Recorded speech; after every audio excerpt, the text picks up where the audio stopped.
Hello दोस्तों, मैं दयानंद स्वामी एक बार फिर से आप सभी का मेरे यूट्यूब चैनल ये स्टडी सेंटर पर तहे दिल से स्वागत करता हूं।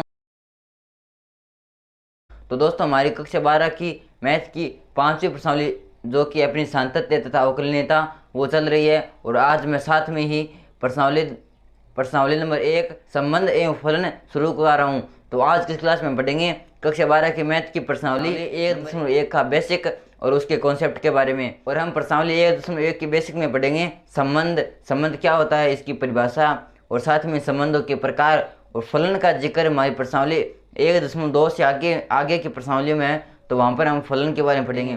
तो स्टार्ट करते हैं अपनी प्रश्नावली 1.1 का बेसिक।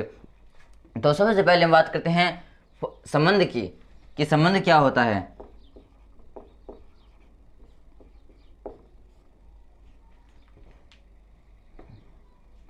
तो संबंध होता है कि एक समुच्चय ए लेते हैं हम जो कि अरिक्त है। तो एक अरिक्त समुच्चय, अरिक्त का मतलब होता है कि वह रिक्त नहीं होना चाहिए, उसके अंदर कोई ना कोई अवयव होने चाहिए, जैसे 2, 6 या कोई भी अवयव होने चाहिए। तो एक अरिक्त समुच्चय ए तथा एक अरिक्त समुच्चय बी, दो समुच्चय अपने पास ए और बी दोनों अरिक्त है, अर्थात वे दोनों रिक्त नहीं है, उनके अंदर कोई ना कोई अवयव है। तो एक अरिक्त समुच्चय ए तथा एक अरिक्त समुच्चय बी का कर्मित गुणा मतलब होता है क्रॉस गुणा। कर्मित गुणा का उप समुच्चय ही एक संबंध कहलाता है। तो अब तो आइए इसको समझते हैं। तो मान लेते हैं अपने पास ये एक अरिक्त समुच्चय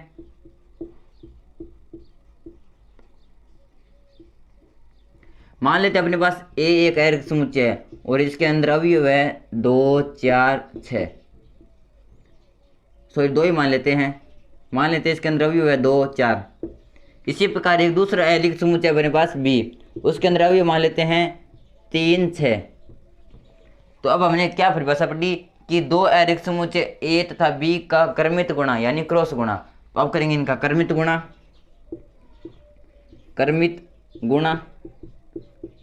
यानी क्रॉस गुणा।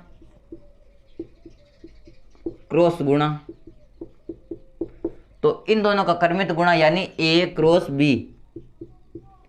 तो ए क्रॉस बी होगा अपना कि प्रत्येक अवयव का प्रत्येक के साथ गुणा होगा, जैसे 2 का 3 के साथ होगा, फिर 2 का 6 के साथ होगा, इसी प्रकार 4 का इसके साथ होगा और 4 का 6 के साथ होगा। तो सबसे पहले करेंगे 2 का 3 के साथ, तो ये हो जाएगा 2, 3।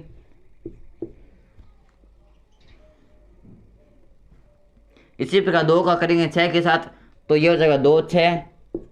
इसी प्रकार 4 का 3 के साथ, तो ये हो जाएगा 4, 3। इसी प्रकार 4 का 6 के साथ करेंगे तो ये हो जाएगा 4, 6। तो इसका ये हो गया हमारा कर्मित गुणा यानी क्रॉस गुणा। और कर्मित गुणा क्या होता है वो हम कक्षा 11 की प्रश्नावली नंबर 1 में पढ़ चुके हैं। तो अब हमने पढ़ा था कि कर्मित गुणा का उप समुच्चय ही एक संबंध कहलाता है। अब उप समुच्चय का मतलब क्या होता है, जैसे 2, 6 उप समुच्चय है, इसे कहते हैं उप समुच्चय है ए क्रॉस बी। इसका मतलब होता है कि 2, 6 ए क्रॉस बी से बिलोंग करता है, अर्थात 2, 6 ए क्रॉस बी के अंदर है। इसका मतलब होता है कि उप समुच्चय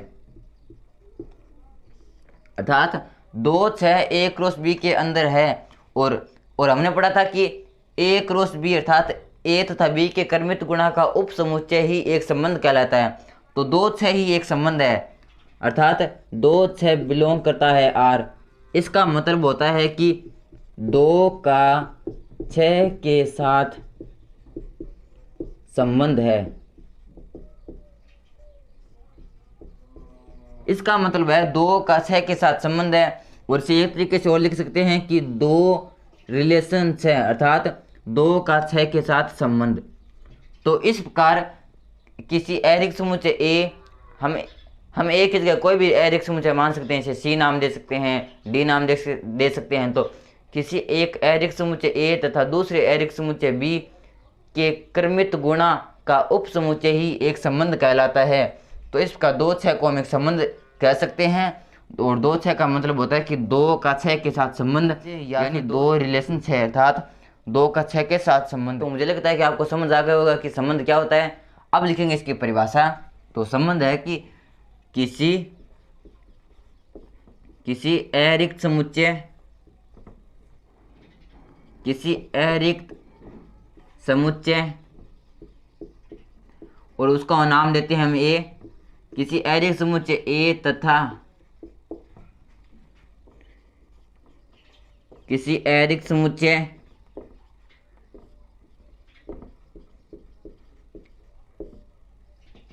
बी के कर्मित गुणा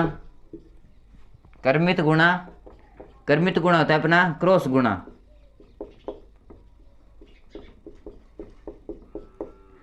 का उपसमुच्चय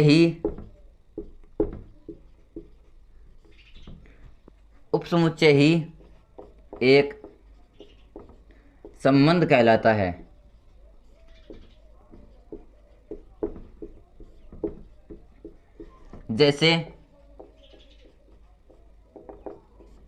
जैसे ये उदाहरण हमने लिख दिया, जैसे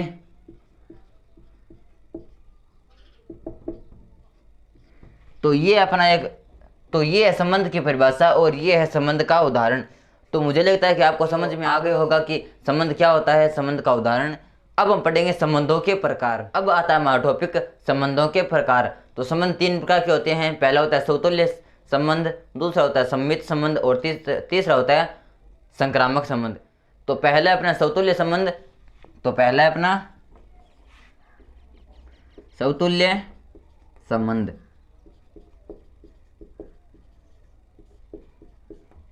तो समतुल्य संबंध की परिभाषा लिखेंगे कि समुच्चय, जैसे मान लेते हैं हम ए, तो समुच्चय ए में परिभाषित संबंध,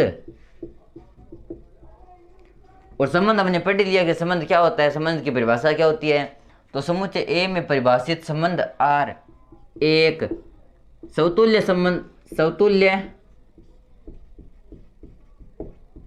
संबंध कहलाता है यदि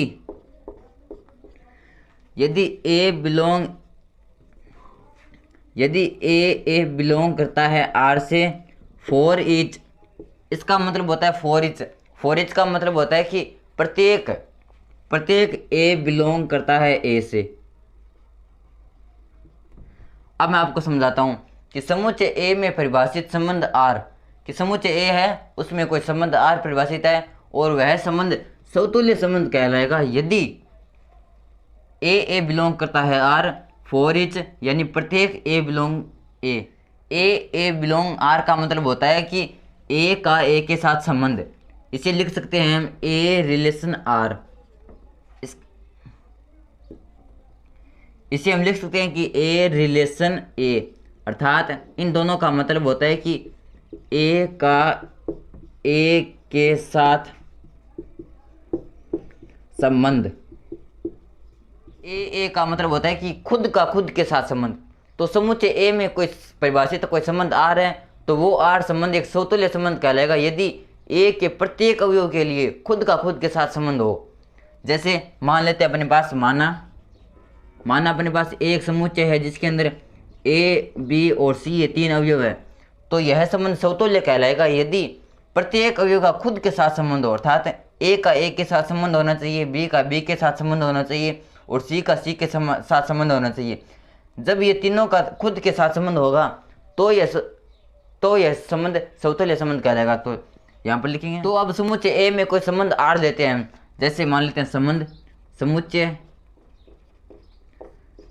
ए में परिभाषित संबंध आर। तो मान लेते हैं आर अपना ए बी और सी ए सी। तो इसका मान लेते हैं अपना एक समुच्चय ए से ए में परिभाषित एक संबंध आर है। तो समतुल्य संबंध के लिए शर्त होती है कि खुद के साथ संबंध होना चाहिए, वो भी प्रत्येक अवयव का।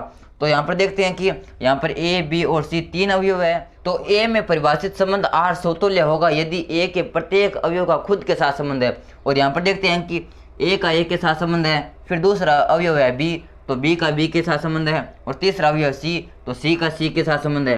तो हम देखते हैं कि यहाँ पर समुच्चय ए में एक आर संबंध परिभाषित है और उसमें प्रत्येक अवयव का खुद के साथ संबंध है। तो अतः हम कह सकते हैं कि समुच्चय ए में परिभाषित संबंध आर एक समतुल्य है। तो एक बार फिर से समझा देता हूँ कि कोई भी समुच्चय है उसमें कोई संबंध परिभाषित है तो वह संबंध समतुल्य कहलाएगा यदि उस समुच्चय के प्रत्येक अवयव का खुद के साथ संबंध हो तो वह संबंध एक समतुल्य संबंध कहलाएगा। अब आता है संबंध का दूसरा प्रकार, वो है अपना सममित संबंध। दूसरा अपना सममित संबंध। सममित संबंध। अब सममित संबंध क्या होता है? तो सबसे पहले सममित संबंध की परिभाषा लिखते हैं कि समुच्चय, मान लेते हैं अपने पास समुच्चय ए है, तो समुच्चय ए में परिभाषित संबंध आर एक सममित संबंध कहलाता है। सममित संबंध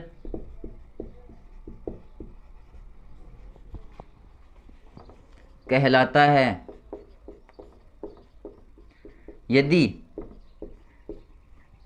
कि समुच्चय ए में परिभाषित कोई संबंध आर है वो सममित कहलाएगा यदि ए का बी के साथ संबंध है, अर्थात इसका मतलब होता है कि ए का बी के साथ संबंध है तो बी का भी ए के साथ संबंध होना चाहिए।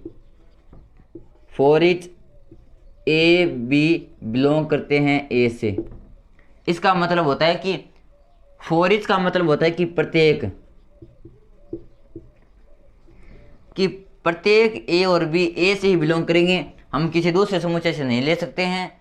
तो ए में परिभाषित संबंध आर सममित कहलाएगा यदि ए का बी के साथ संबंध है तो बी का भी ए के साथ संबंध होना चाहिए। तो लिखते हैं, तो अब इसे उदाहरण द्वारा समझते हैं। तो लिखेंगे जैसे मान लेते हैं हम समुच्चय अपना ए बराबर ए बी और सी।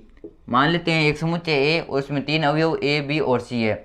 तो अब हमें एक समुच्चय और मान लेते हैं संबंध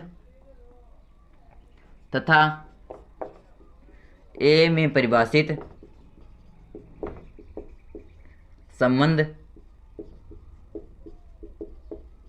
आर और मान लेते हैं ए में कोई संबंध आर परिभाषित है। वो इस प्रकार है अपना कि A B A C B ए। तो इस प्रकार मान लेते हैं अपना एक संबंध है तो यह संबंध सममित कहलाएगा यदि किसी पहले अवयव का दूसरे के साथ संबंध है तो दूसरे का भी पहले के साथ संबंध होना चाहिए, तब तो यह संबंध सममित कहलाएगा, अन्यथा सममित नहीं कहलाएगा। तो यहाँ पर देखते हैं कि ए का ए के साथ संबंध है तो ए का भी ए के साथ संबंध होना चाहिए जो कि है। अब यहाँ पर देखते हैं कि ए का बी के साथ है तो बी का भी ए के साथ होना चाहिए जो कि यहाँ पर है।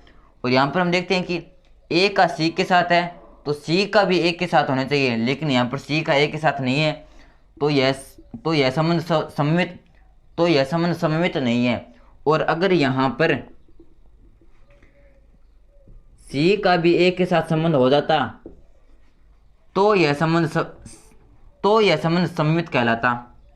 अब यह संबंध सममित है क्योंकि अगर यहाँ पर ए का संबंध बी के साथ है तो बी का भी ए के साथ संबंध है, अर्थात पहले अवयव का दूसरे अवयव के साथ संबंध है तो दूसरे अवयव का भी पहले के साथ संबंध है, तो इसका यह संबंध एक सममित संबंध है।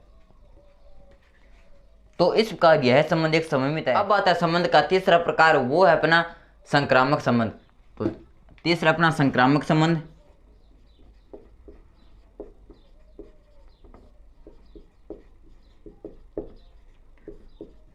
तो संक्रामक संबंध की परिभाषा है कि समुच्चय, मान लेते हैं समुच्चय ए अपने पास, तो समुच्चय ए में परिभाषित संबंध आर। तो मान लेते हैं समुच्चय ए में कोई संबंध आर परिभाषित है, परिभाषित संबंध आर संक्रामक कहलाएगा। तो समुच्चय ए में परिभाषित संबंध आर संक्रामक कहलाएगा यदि ए का यदि ए का बी के साथ संबंध है और बी का सी के साथ संबंध है, इसका मतलब होता है कि ए का बी के साथ संबंध, इसको हम लिख सकते हैं ए रिलेशन बी, और इसका मतलब है बी का सी के साथ संबंध, इसको लिख सकते हैं बी रिलेशन सी। तो समुच्चय ए में परिभाषित संबंध आर संक्रामक कहलाएगा यदि ए का बी के साथ संबंध है और बी का सी के साथ संबंध है, तो ए का बी सी के साथ संबंध होना चाहिए, अर्थात ए रिलेशन सी होना चाहिए। फॉर ईच, इसको कहते हैं फॉर ईच, इसका मतलब होता है प्रत्येक, यहाँ पर प्रत्येक ए बी और सी बिलोंग करते हैं समुच्चय ए से। तो इस प्रकार कोई समुच्चय अपने पास ए और इसमें कोई संबंध आर परिभाषित है, तो वह संबंध आर संक्रामक कहलाएगा यदि ए का बी के साथ संबंध है और बी का सी के साथ संबंध है, तो ए का भी सी के साथ संबंध होना चाहिए। अर्थात मान लेते किसी प्रथम अवयव का दूसरे के साथ संबंध है और दूसरे का तीसरे के साथ संबंध है, तो पहले का भी तीसरे के साथ संबंध होना चाहिए, तो वह संबंध संक्रामक संबंध कहलाएगा। अब इसे उदाहरण द्वारा समझते हैं। तो मान लेते हैं अपने पास माना ए समुच्चय है और वह समुच्चय इस प्रकार है कि ए बी और सी ये तीन अवयव है इसके अंदर। तो इसका ये समुच्चय ए मान लेते हैं। तो तथा समुच्चय ए में परिभाषित संबंध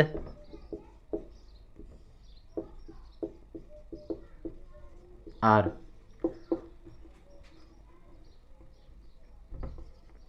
और समुच्चय ए में एक आर संबंध परिभाषित है। वो इस प्रकार है कि ए का बी के साथ, ए का सी के साथ, सी का ए के साथ, बी का सी के साथ,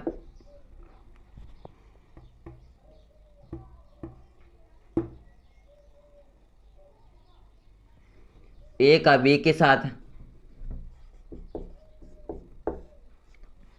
अब यह संबंध संक्रामक कहलाएगा यदि किसी पहले अवयव का दूसरे के साथ संबंध है और दूसरे का तीसरे के साथ संबंध है, तो पहले का भी तीसरे के साथ संबंध होना चाहिए। तो यहाँ पर हम देखते हैं कि ए का बी के साथ संबंध है, अब यहाँ पर बी का सी के साथ संबंध है, तो यह संबंध संक्रामक कहलाएगा यदि ए का बी सी के साथ संबंध है, जो कि यहाँ पर है।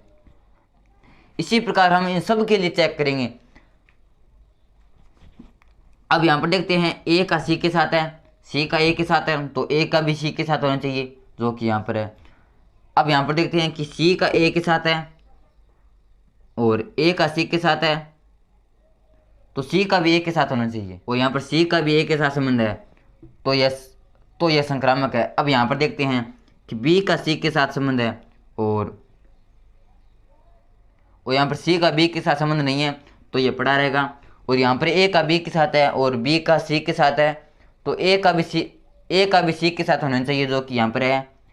तो मेरे कहने का मतलब है कि यदि प्रथम अवयव का दूसरे के साथ संबंध है, दूसरे का तीसरे के साथ संबंध है, तो पहले का भी तीसरे के साथ संबंध होना चाहिए, तब तो यह संबंध संक्रामक कहलाएगा। और यह नियम प्रत्येक अवयव पर लागू होना चाहिए, अर्थात प्रत्येक संबंध पर लागू होना चाहिए, तब तो यह संक्रामक संबंध है, अन्यथा यह संक्रामक संबंध नहीं है। तो इसका ये थी हमारे संबंध की परिभाषा और संबंध के प्रकार। अब आता है संबंध का लास्ट प्रकार, वो है अपना तुल्यता संबंध।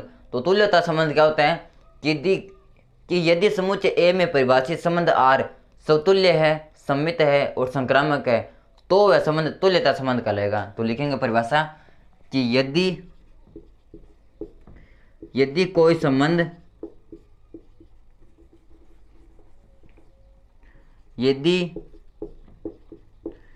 समुच्चय ए में परिभाषित संबंध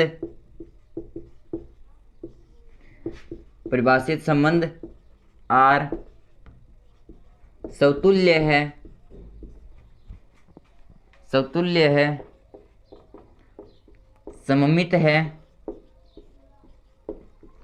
और संक्रामक है,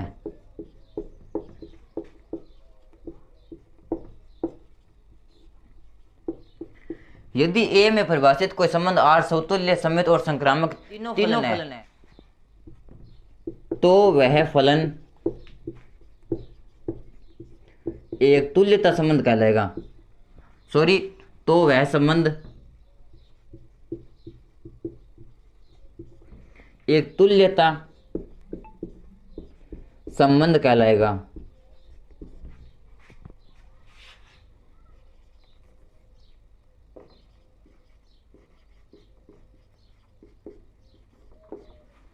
तो इसका कोई भी संबंध तुल्यता संबंध होगा यदि वह संबंध समतुल्य, समित और संक्रामक तीनों है। तो इसका ये था हमारा टॉपिक संबंध की परिभाषा और संबंधों के प्रकार। तो दोस्तों वीडियो कैसा लगा प्लीज़ कमेंट करके जरूर बताना, और अगर वीडियो अच्छा लगा तो प्लीज़ वीडियो को लाइक करना और चैनल को सब्सक्राइब करना। धन्यवाद।